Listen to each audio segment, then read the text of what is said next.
रावण गया सीधे मारीच के पास और जाके प्रणाम किया।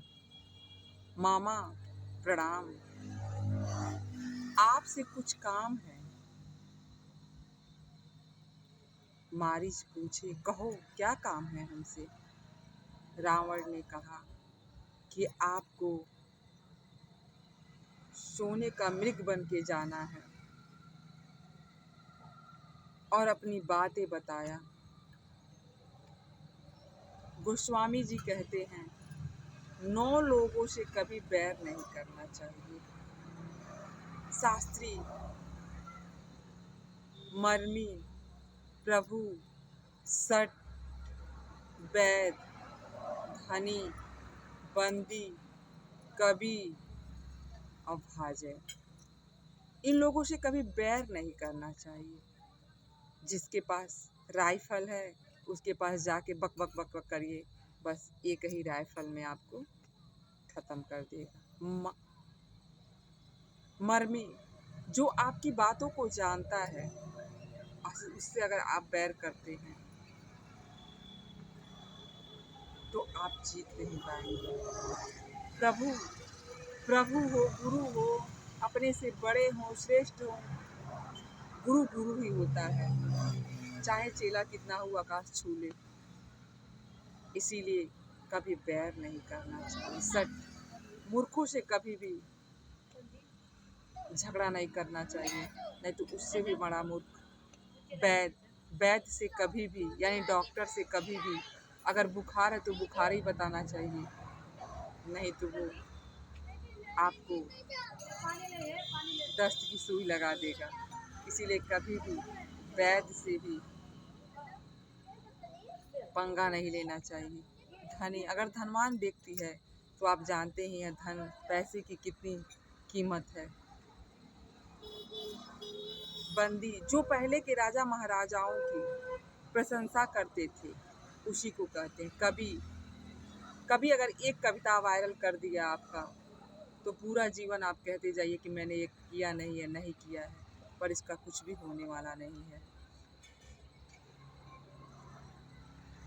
और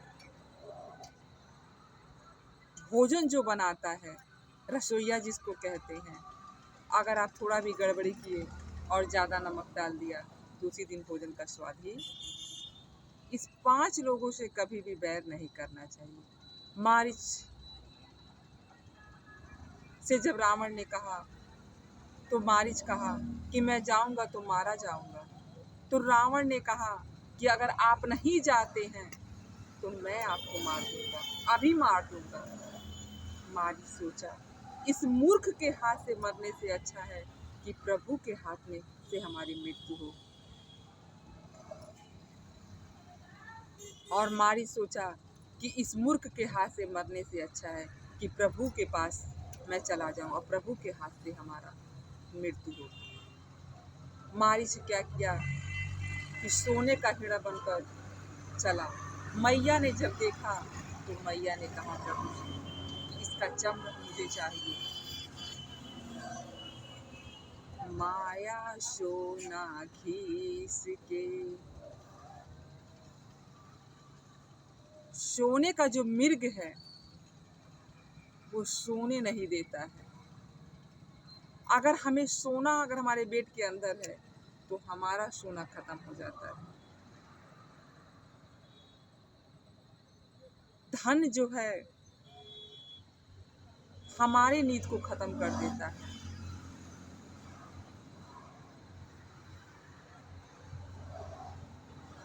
इसीलिए सोने के पीछे नहीं जाना चाहिए। आगे यह जगत खिलौना है और कितने लोगों को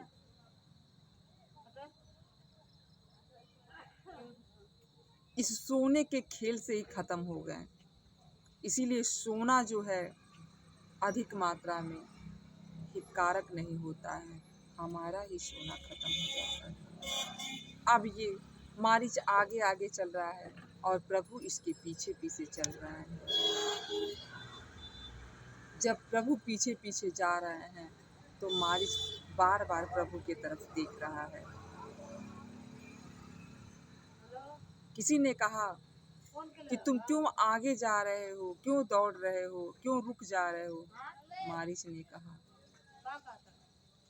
कि मैं दौड़ रहा हूँ, भाग रहा हूँ इसलिए कि रावण मुझे मार देगा, और बार बार देख रहा हूँ, मेरा मन कर रहा है कि कहीं प्रभु का एक बाण मेरे प्राण न ले ले, इससे मैं पहले मैं प्रभु का दर्शन कर लूँ। और तब तक इतना ही में प्रभु का बाण मारीच को लग जाता है, खूब जोर से लक्ष्मण को चिल्लाता है, और फिर धीरे से राम कहता है, और फिर वो अपनी अंतिम गति चला जाता है। इसी तरह से जब माता सीता को रावण ले जा रहा था, तो माता सीता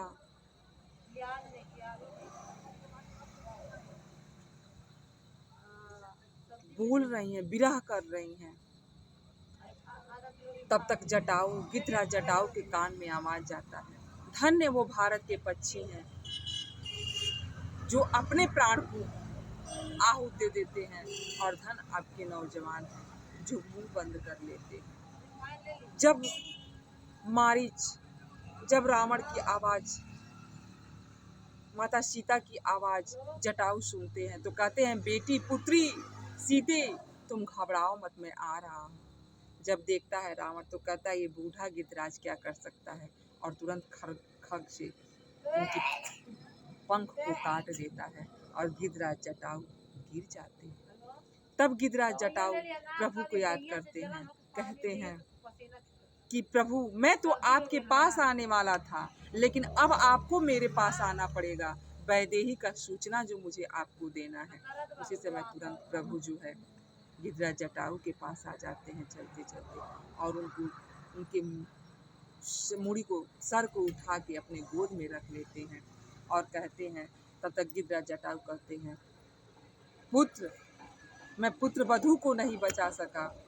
राम जी कहते हैं, इसकी चिंता आप छोड़ दीजिए, मैं इसको देख लूँगा, पहले आप अपनी चिंता करिए। गिद्धराज जटाऊ कहते हैं कि लोग तो अंतिम समय में राम नहीं कह पाते हैं, मैं तो धन्य हूँ कि राम का दर्शन और राम के गोद में मेरा सर है। अब मुझे जीने की इच्छा नहीं है, अब मैं किसके लिए जीऊँगा। और प्रभु कहते हैं कि ये बात जाके स्वर्गलोक में पिताश्री से आप मत कहिएगा। अगर मैं रघुकुल का हूँ तो रावण खुद जाएगा और पिताश्री से कहेगा कि मैंने रघुकुल में थोड़ी सी गलती की थी, मैंने किसी को उठा के लाया तो मेरा सारा सर्वनाश हो गया। वह खुद जाके पिताश्री से ये इस बात को कहेगा, और प्रभु जो है गिद्धराज जटाऊ का अपने ही हाथों से अंतिम संस्कार करते हैं, क्रियाकलाप करते हैं, जो अपने पिता के नहीं कर पाए लेकिन गिद्धराज जटाऊ के किए हैं। और फिर प्रभु आगे की तरफ बढ़ते हैं।